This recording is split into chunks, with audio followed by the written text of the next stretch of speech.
Hey guys, it's M4J here, and welcome back to the M4J network here on OpenTTD. Now, hopefully, the audio on this video works first time. I'm recording it back on Premiere so I can watch what's happening on the screen as I'm talking, which might sound like something that everyone would do, but not always.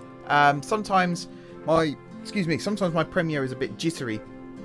And a few weeks ago now, someone commented quite rightly that the audio was a bit miffed because of the way I was capturing it. So I went back and started using Audacity again, which is great. I get really good high quality audio and all that good stuff, but the downside of it is I can't see what's going on the screen whilst I'm talking because I speed up the footage in Premiere, blah, blah, blah. It doesn't always work.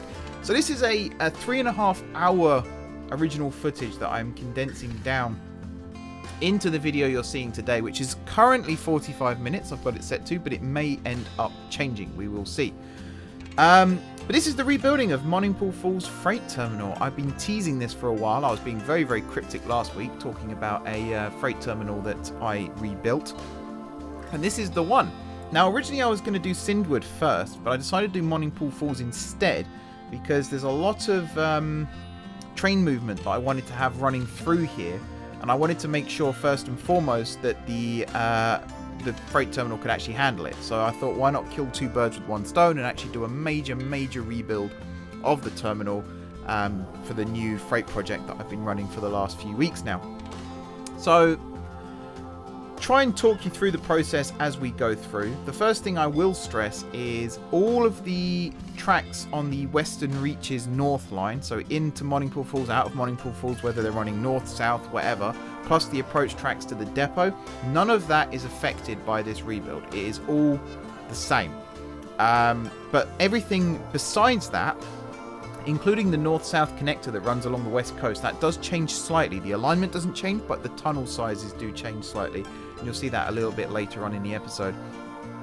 That all does change, but I wanted to keep the tracks around the freight terminal consistent, mainly to constrain myself a little bit more and give myself a bit more of a challenge to try and build a freight terminal in an existing area, because other ones that I've built, and you'll see this again, I think next episode, some of the ones that I've built, I'm kind of being a bit liberal with the amount of space I've given myself, and Broadworth Falls is a very good example of that, where I had basically a blank canvas. So I built a massive freight terminal that fills an entire area purely because I could. Whereas this time I wanted to be a bit more constrained. I wanted to restrict myself a little bit more with what I could and couldn't do. And this is what I ended up with. Now, I've already teased a screenshot of this on the Discord, so those of you who've seen that, you will also know what this is going to look like, because what you'll see at the end of this video isn't necessarily what the overall freight terminal looks like still, because I think I did do some more building work after I recorded these videos. However, the screenshot that I put up on the Discord is the latest appearance of Monningpool Falls Freight Terminal. It is all one big terminal. It's all one big connected terminal, not like Broadworth Falls, I can't speak again, where it's split into east and west. This is all one big terminal. However, this was originally going to be 2 episodes, what you're seeing now, and I merged it together into one video, and you'll see something that I do in the second part of this video that I didn't do in the first part, which is to build these new satellite stations around the freight terminal. And this is what I was talking about in last week's video, but also on the Discord recently, and you'll actually see it a lot more in action this week with how I've implemented it. So I've got little Class 08 shunters skipping around the freight terminal, bringing goods from the freight terminal itself to some of the surrounding industries, and then bringing products back to the freight terminal to then be picked up and carried on elsewhere. I think it's really cool. I really like the way that it works, and hopefully you guys do too. As always, comment down below with your ideas for how to improve on this, or your feedback on what you think of it so far. I'm not saying that this is a perfect design, and some of the decisions that I made with regarding trains going through are a little strange. Perhaps if I did this again, I perhaps wouldn't do those same things, but I do think overall it's all right. You know, it's not the worst thing I've ever done by a long shot. But you will also notice here, this is actually something I was reading. So my railway magazine's arrived. I will do some rail news in a little bit during this video as well. trying to be a bit more organized with how I do rail news, but there's so much going on, and like trying to come up with conversation points and feedback and things like that whilst I'm reading it, it can be a bit higgledy-piggledy sometimes. There's an expression I never thought I'd say as a 28-year-old man, but there we go. But yeah, trying to establish the rail news can be a bit tricky. But one of the things I did read is Daventry International Rail Terminal, Rail Freight Terminal, can't remember what it is now, but it's the Rail Freight Terminal at Daventry, believe it or not. It's got a huge new expansion being built. I think it's 6 to 8 new tracks plus a traverser, and it's built over a road from the rest of the terminal, and they're building connecting bridges and things like that, which is kind of what these satellite stations that I'm building here are. They're kind of, they work like that. But you'll also notice that the station is kind of split into multiple sections. Now, the one bit I'm not too happy with is where the metal platforms are. I wish I could have built those a little bit closer to the cargo station, which you see at the top of the screen now. Basically, there's a container terminal, and then there's a raw materials section in the center, which you'll see me build in a little bit, which is slightly elevated from the rest of the terminal, which I thought... I mean, it actually looks really cool. I like the final result, but it functions quite well as well. You'll see the pathing issues that I had at some point, which I do eventually fix with some loops and things like that.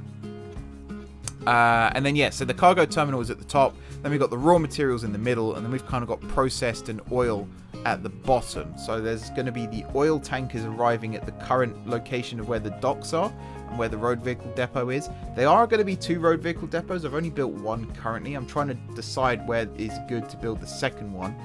But yeah, again, the idea is just to try and make this look like a proper terminal. Make it look like a proper functioning terminal in real life. That's the plan. I kind of achieved it.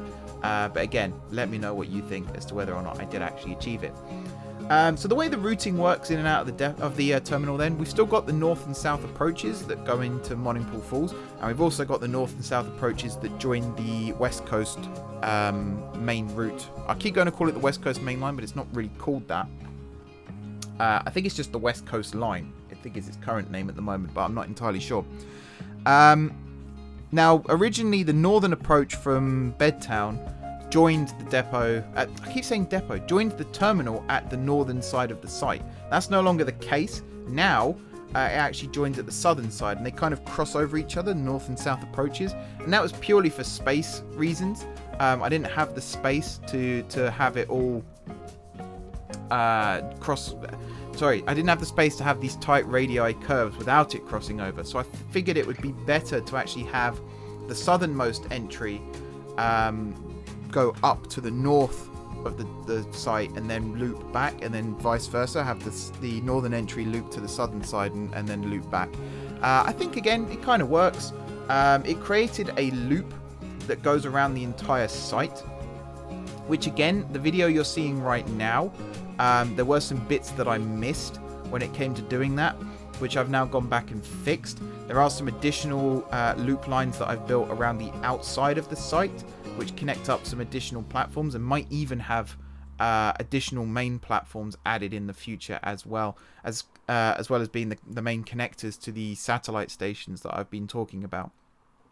So the first satellite station, Sarston Aluminium Plant, has been built just to the northeast of the site, and that, as the name suggests, is an aluminium plant where scrap metal, bauxite, and chemicals, I think, are delivered, and then metal is picked up and then transported around the network. There is a second one to the east of the site, just to the south of Monningpool Falls Station itself. That is the James Watt Industrial Park. For those who don't know, James Watt was kind of the inventor of the steam engine. Several people, I think, have laid claim to that, but Watt is one of the established creators, shall we say, of the steam engine. And the game actually named it that. James Watt Industrial Road, I think it said, or James Watt something or other. James Watt Street, I think it was. And I renamed it James Watt Industrial Park. But I thought that was a nice touch that the game actually had that added in. Nice little homage there from the game to who was a great engineer and developed something that we still use today. James Watt's pump the steam engine he created was for a pump to pump water out of mines, which is what most steam engines were used for back in the day. And I think it was only in the days of Trevithick and Stevenson that they decided to actually put those steam engines, on wheels and create steam locomotives. Getting my history all bundled up here now as well. I used to know all this, but because I switched from engineering to media, I know more about the inventor of the television now than I do of the steam locomotive, which is kind of sad. I need to start reading up on my history books again. But yeah, James Watt Industrial Park. It's where metal, chemicals, and I think that's it, get dropped off, and then building materials and engineering supplies, I think, get produced. And then again, they get fed back into the network and then pumped all over the place to different places. Excuse the pun of pump. And then, yeah, they just... It's a good way of getting industries to trickle into one another, and you know, metal... A small bit of metal might get delivered at Monningpool Falls that's for James Watt Industrial Park. It gets taken there on a smaller train. Then that gets turned into manufacturing supplies, and then that gets taken back to Monningpool Falls and then transported onwards. That's the plan. It kind of works. One of the problems I have got is with the day length factor currently. It takes a long time for Cargo Dist to update and realize that there are new cargoes being produced, and also where those cargoes can go. So the new cargoes being produced, that's picked up on pretty quickly, but where they have to go to is still slightly behind. So it's not the end of the world. It does eventually sort itself out, but currently I've got trainloads of goods just circling around the network with nowhere to go. Which can be slightly irritating, but also at the same time, I guess no big deal. Yeah, okay.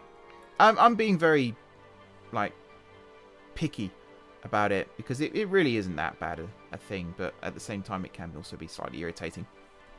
Anyway, you're seeing the start of the looping system that I was talking about here.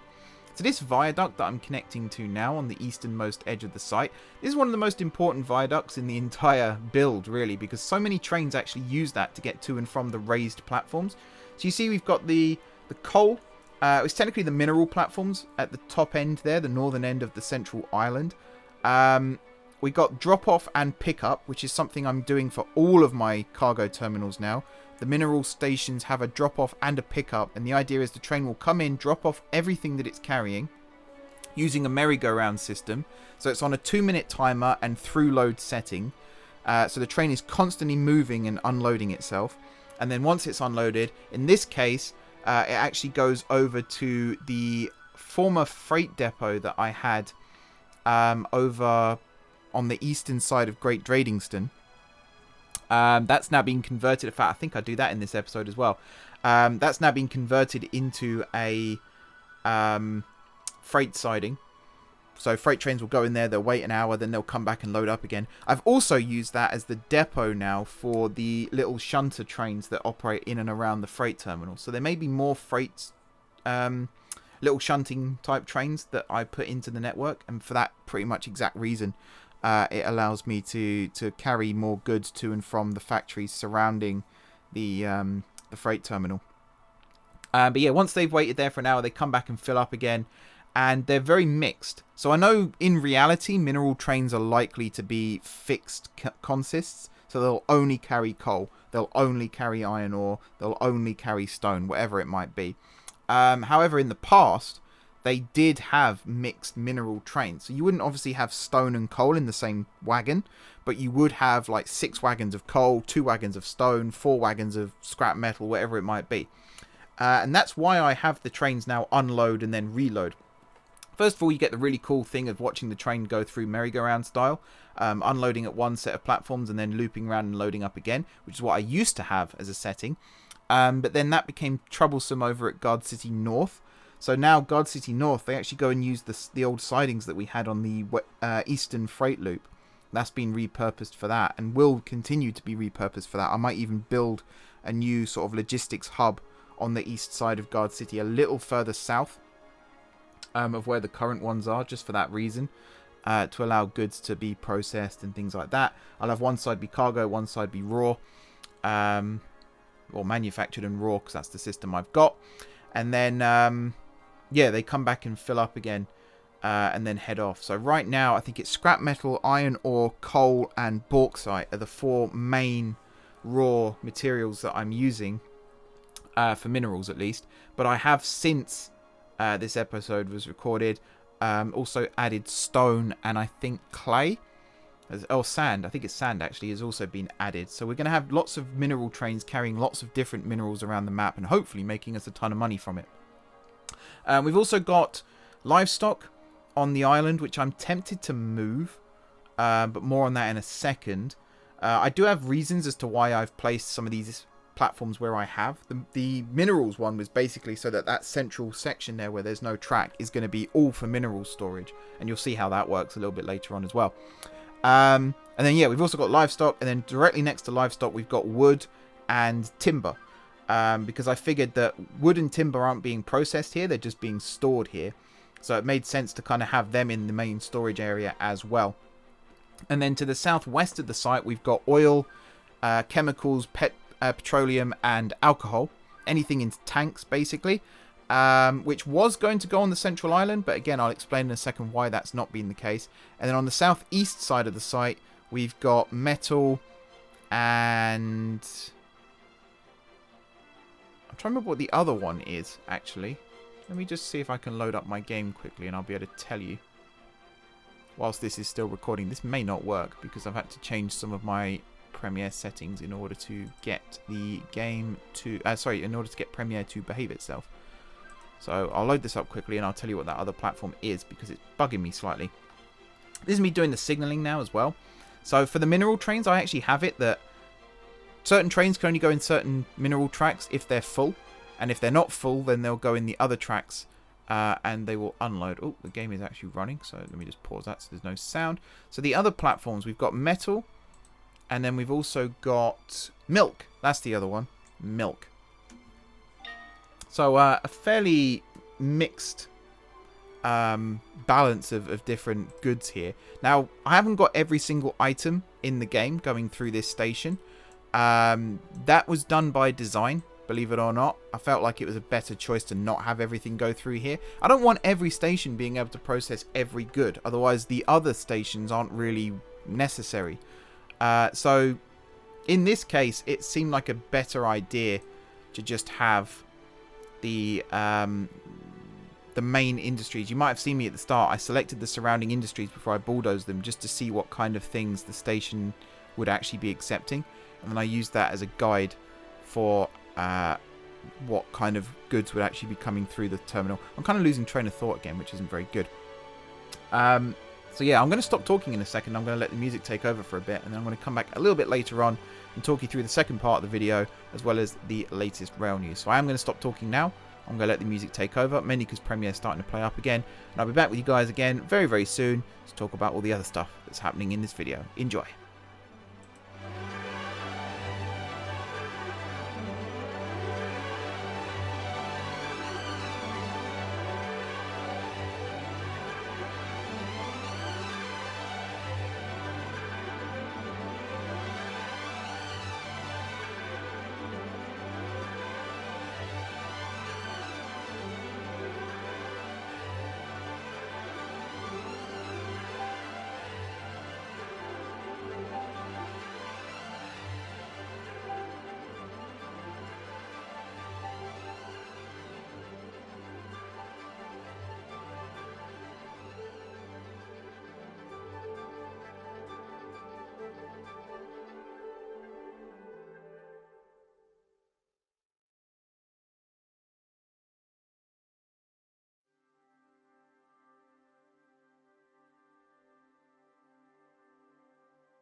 So at this point of the build here, you can see I'm starting to convert this former depot into a brand new freight siding. Now this depot, I think it was actually used for passenger trains originally, but then the Monningpool Lake depot, sorry, or Monningpool Lake train care, I think it is, to the north of Monningpool Lake was built, and this depot kind of became redundant. Plus the freight depot further south was built near Plindon Junction. So this kind of just fell into disuse. I didn't really have any plans for it until now, because this is kind of our little buffer storage area. So freight trains that aren't currently being used, they'll all park here. So mineral trains especially, not the cargo trains, the container trains, the goods trains, food trains, all that good stuff, they actually stay in their platform and unload, reload. I think it's an hour they stay there for. Whereas the mineral trains, just because I think there's going to be more mineral trains operating on the network than anything else, they go into the terminal, unload, then go to a place like this to wait it out for an hour, and then they come back and then reload and then head off again.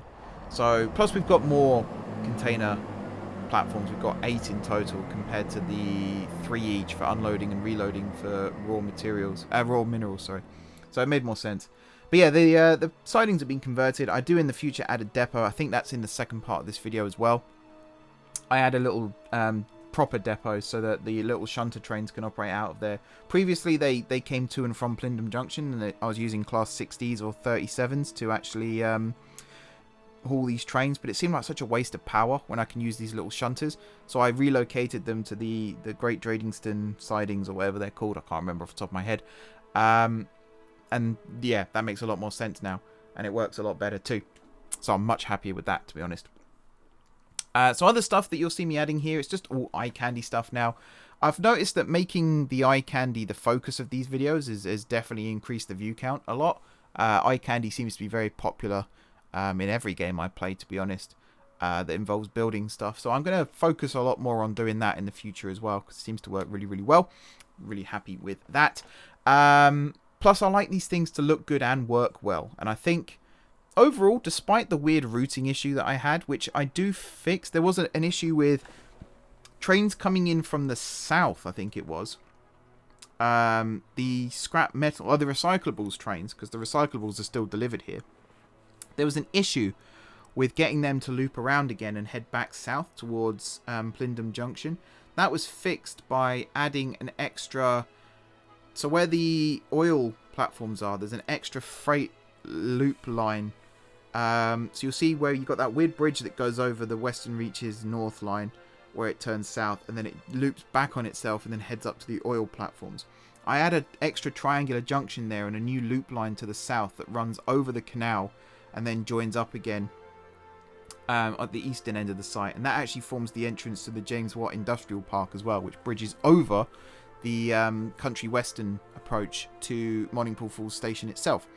So you can already see how spread out this site is starting to become, and it works really well. That little loop line actually works really, really well. It allows trains to enter the site from all directions and leave in all directions, and overall, there's an inner loop now and there's an outer loop. So the inner loop is double track and the outer loop is single track. I am tempted to make the outer loop double track as well, if the demand is there. I haven't yet reached deadlock in this station. I don't think I will because of the way I've signaled it, but it'd be nice to kind of stress test it at some point just to check that.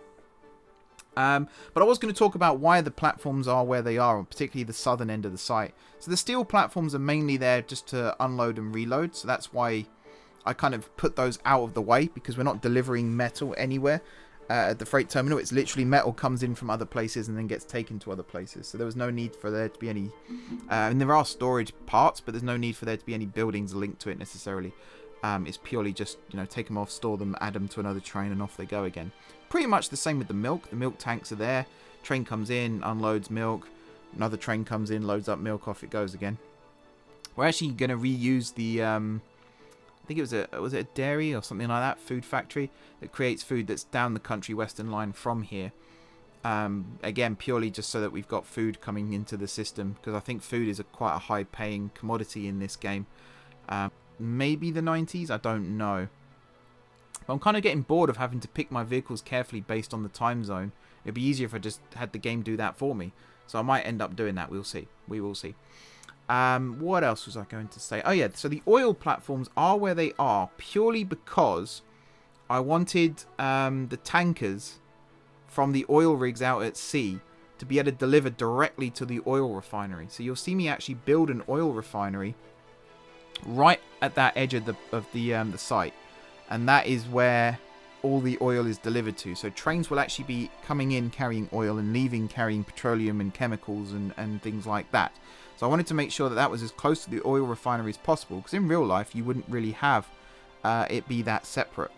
And it's the only real area of this terminal where that is the case. Everything else, there are industries that link up to the terminal, but a lot of them are quite distant still from the...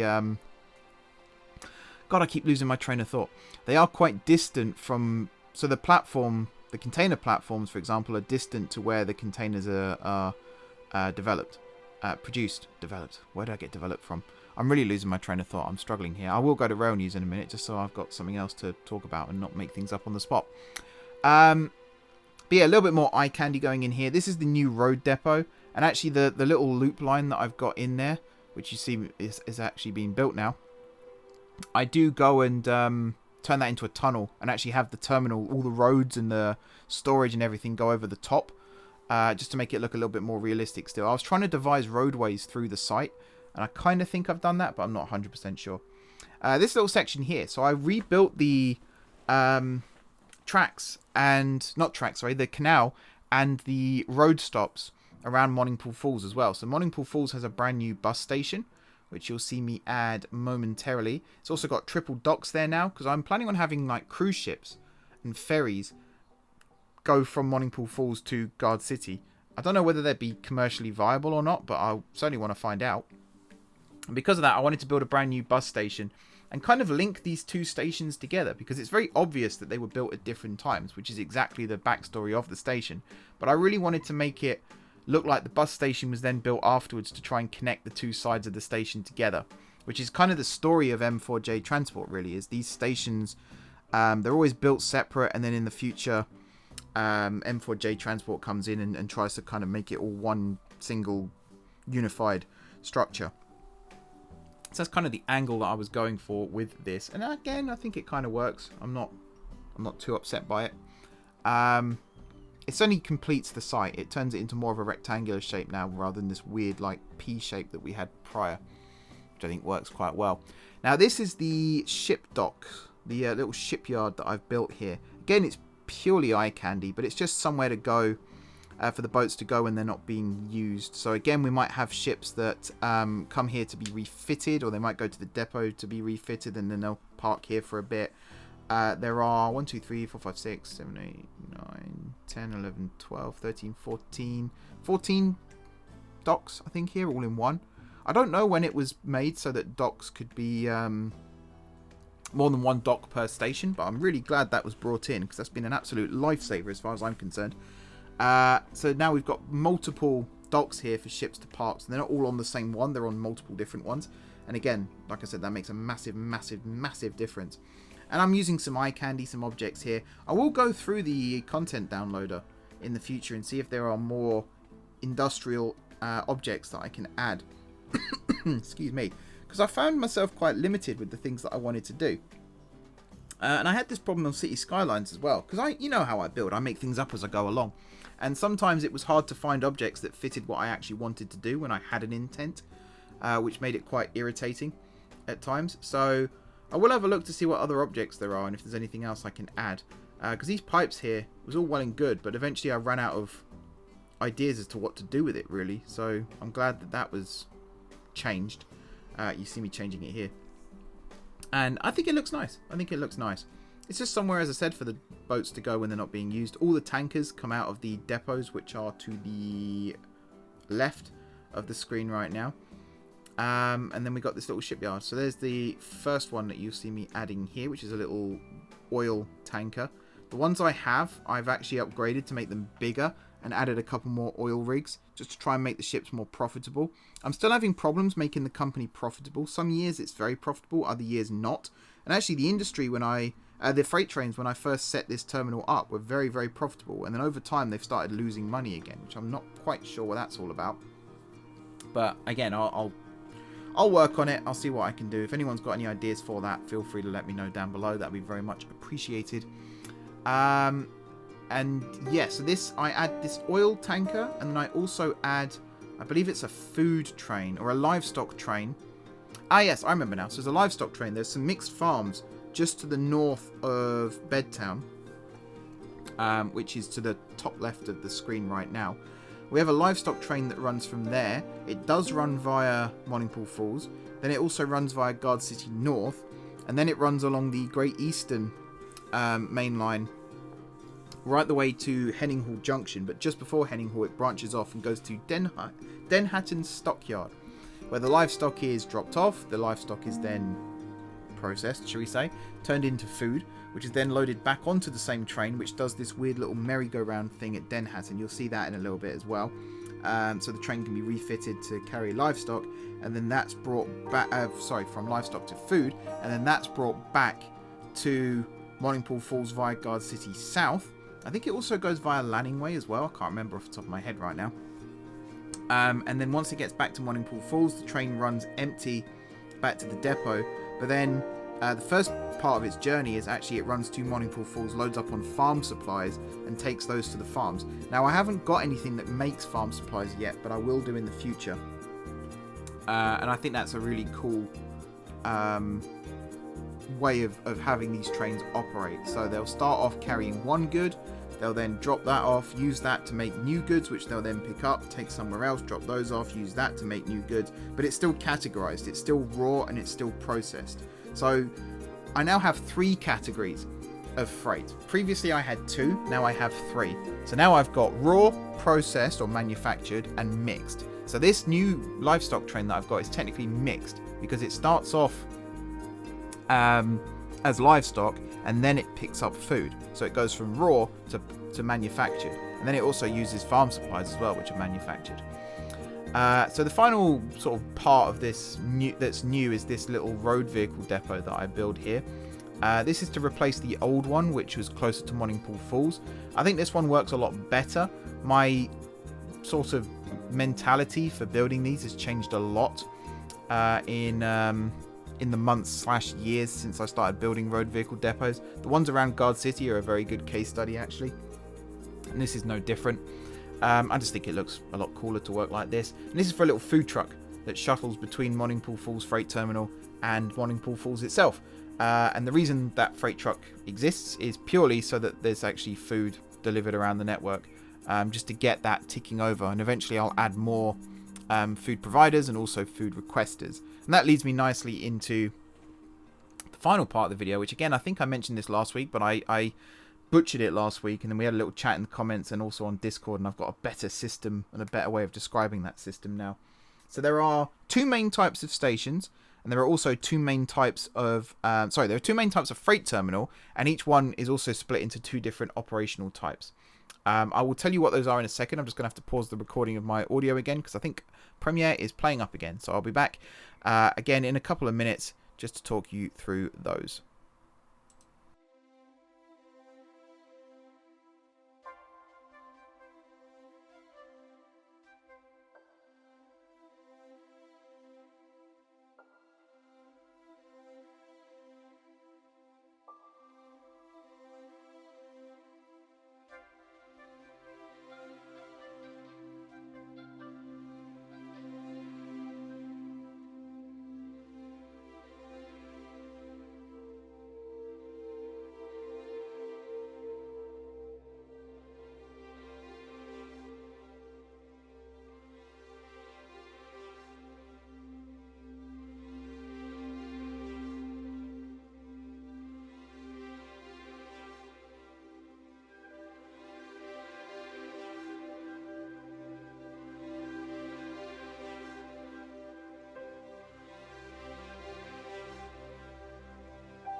Hello again, I'm back.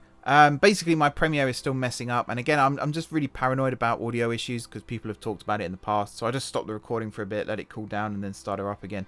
We might not have time for rail news this week now, which is going to be a bit funny, so I'll have to pre-record next week's episode early so I can do that, because there's quite a lot of stuff to get through actually, but I'd rather have its own video for that, to be honest. So we'll come back to that next time, because there's a lot to talk about here, there's a lot to process.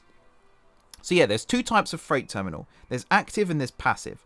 So Guard City North is a very good example of a passive freight terminal. Guard City South as well, actually, both of them are passive terminals. Broadworth Falls is also a passive terminal. And that literally means trains come in and out purely to transfer goods from one train to another. There's no accepting of goods at these stations. I think Guard City North does accept petrol, but besides that, nothing else gets dropped off there. Currently, it always gets transferred from one train to another, or to a ship, or to a road vehicle, whatever it might be.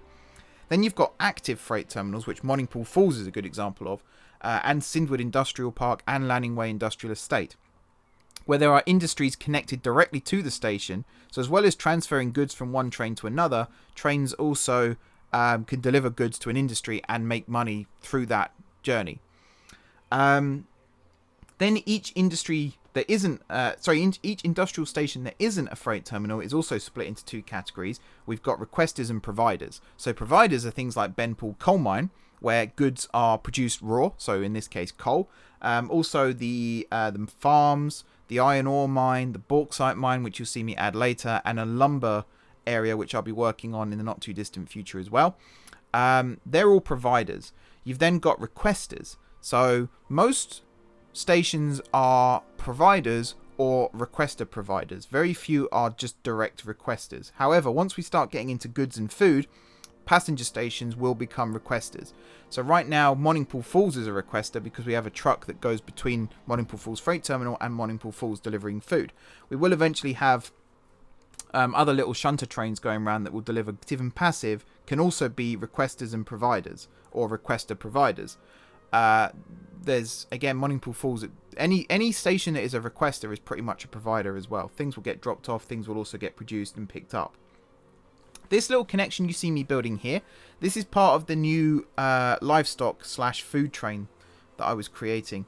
So I didn't want all of my trains to go up the Great Western Main Line because it's already starting to get a little bit congested, and I wanted to make life a little bit easier for myself.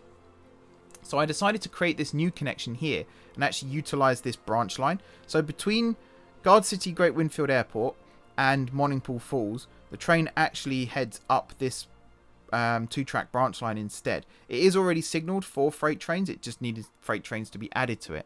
And it's kind of a shortcut. I think trains actually traverse this a lot quicker. I'm only using this really though for, currently I'm using it for this train, but I think eventually I will reroute this train. I might even reroute it through Munfingford Paragon and that way, but we'll see about that. But I just don't want all of my trains to be operating on the same lines, because I think eventually they will get congested. But they all end up at Plynston anyway. They all end up on the Great Western at that point, which is arguably the bit where the bottlenecks occur the most. But hey ho, what can you do? And then coming out of this side onto the Great Eastern, and then out onto the main line down towards Den Hatton, which is technically Henning Hall. Den Hatton and Henning Hall are right next to each other. But yeah, that's just the way it ended up being. Den Hatton Stockyard is right next to Henning Hall Junction Station. And you'll see me do the loop, and then you'll see me bring it back, and then you'll see me drop it off. And then eventually in the future I add, so I don't think I'll do it in this video actually, but in the future I do add the initial go from Monningpool Falls Freight Terminal to the farm and deliver farm supplies. And that's kind of it's a pretense right now.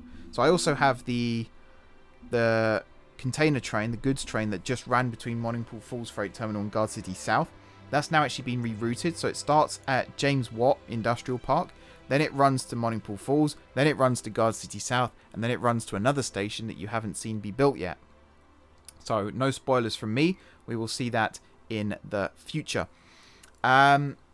But yeah, this video is starting to come to an end. We are starting to wrap things up now. So sorry we didn't get to the rail news this week. I promise we'll do it next week. I think next week actually is the construction of that station that I was talking about.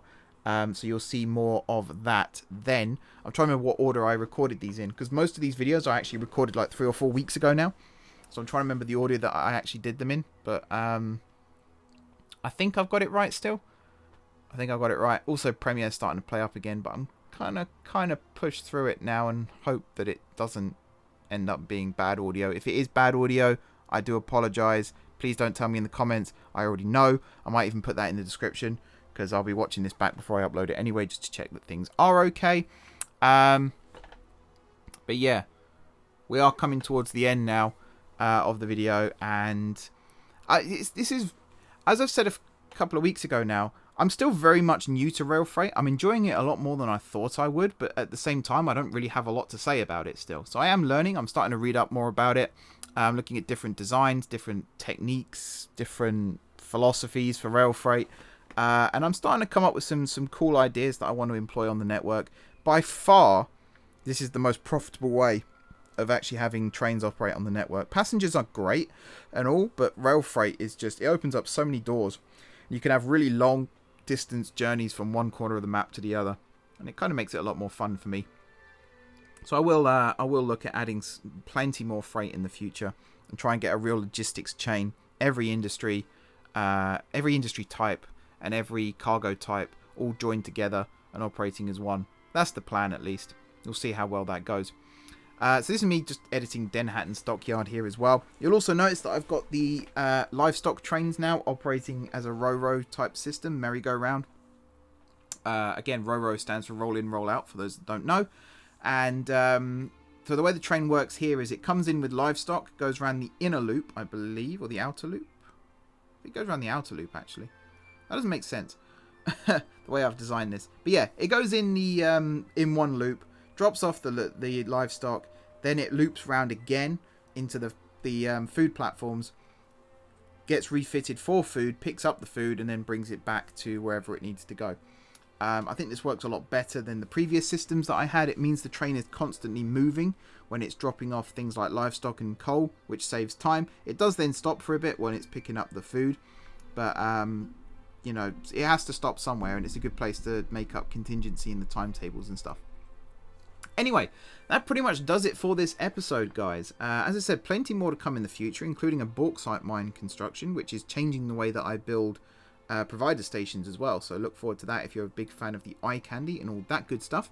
Until then, though, guys, thank you very much for watching. Don't forget to hit the like button if you enjoyed the video, and of course if you're enjoying the series so far. Drop some comments down below with ideas for future episodes and all that good stuff. If you haven't already subscribed to the channel, be sure to hit the subscribe button. It really does help me out, as does hitting the like button, and also the share button as well. If you'd like to do that too, that would be great. If you have already subscribed to the channel, thank you guys for your continued support. It really does mean a lot, and as I said, it helps the channel grow. We've seen some really good growth numbers over the last few weeks, so I really want to keep that up. It's making me feel very good about the content that I'm creating, so it's really encouraging to see. But yeah, thanks again for watching, guys, and until next time, I will see you soon.